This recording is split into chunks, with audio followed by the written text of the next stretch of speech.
So that was Nicole Holofcener talking all about You Hurt My Feelings. Now, Anna, this is a rare opportunity, but as somebody who has written a book, did this film resonate with you in a completely kind of different level to how it might have resonated with me? I really don't want to use the expression, I felt very seen. However. But I might.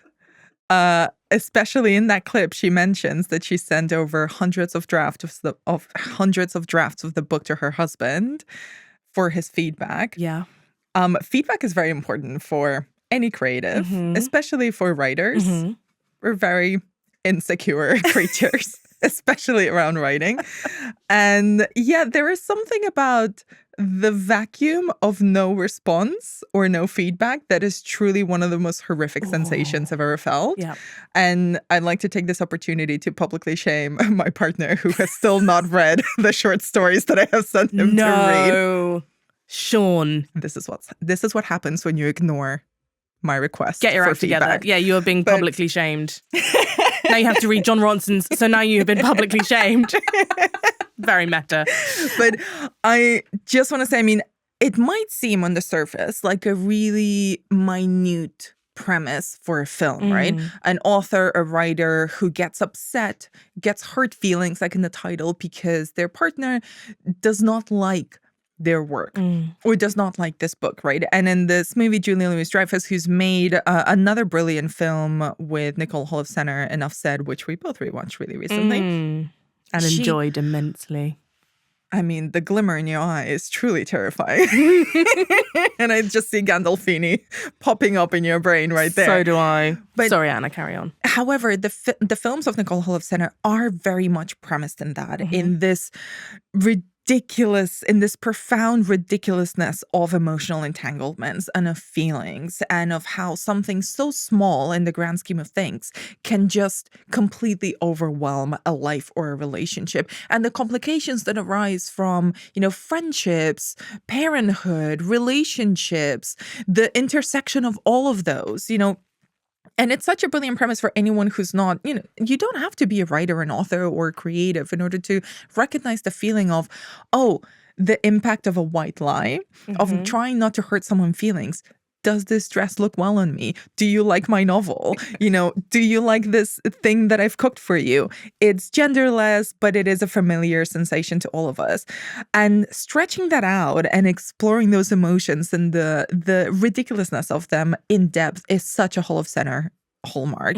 It's a profoundly enjoyable film. It's very much about the performances. It's about the charisma of all the actors, alongside Louis Dreyfus and Menzies. We've got Michaela Watkins and Arian Moayed, who obviously played Stu in Succession. Amazing to see him in such a different role, like a really insecure, like theater actor. Yes.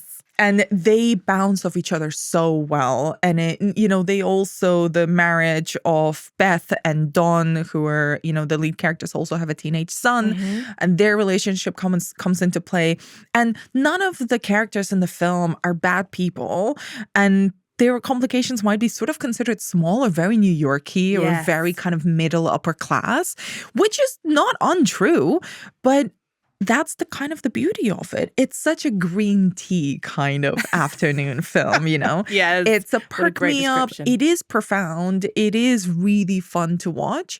And genuinely, it's really refreshing, I think, when there are films like these that feel really middlebrow in a sense. They're smart, they're funny, but they're also unassuming. They're unpretentious.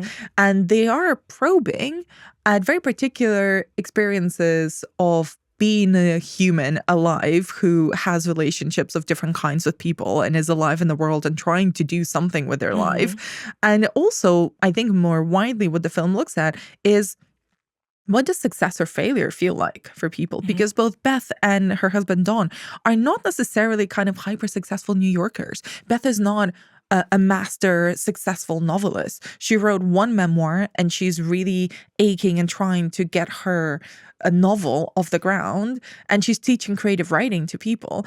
And the frustrations of essentially being sort of in the middle with your career. And similarly, Dawn, her husband, is a therapist, but not, a incredibly successful or super rich kind of therapist. Those everyday frustrations are so well captured in the film. It's almost imperceptible. And I think that's one of the hallmarks of, a filmmaker like Nicole Holofcener.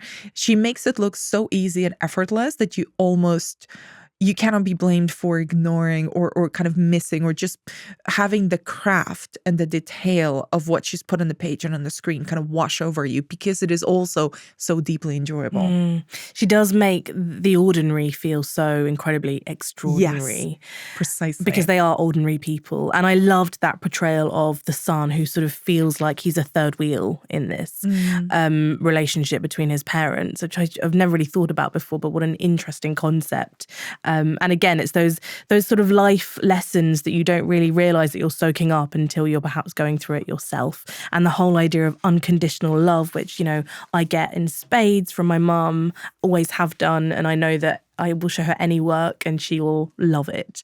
And actually, I love that. I would be really upset if she suddenly was like, actually, I don't think this is very good. That would break me at this point, because it has gone on my entire life. So if I did something that she didn't like, it would mean that she really didn't like it. And I don't think I could handle that. Oh, you see, one of the things I really loved about your interview with Nicole was that she talked about like kind of not expecting and in fact kind of not demanding unconditional support from her peers or the people who were, reacting to her work or feeding back into it kind of in a creative capacity.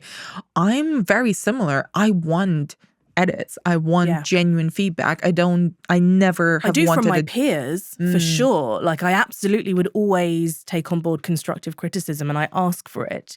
I don't always get it because I think sometimes people are afraid to tell me how they feel. I don't know why. But, do feel free.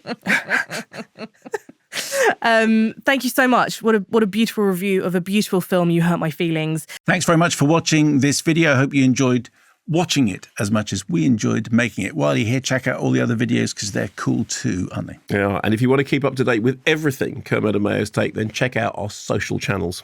I mean, why wouldn't you? I mean, I would. I have done. Excellent.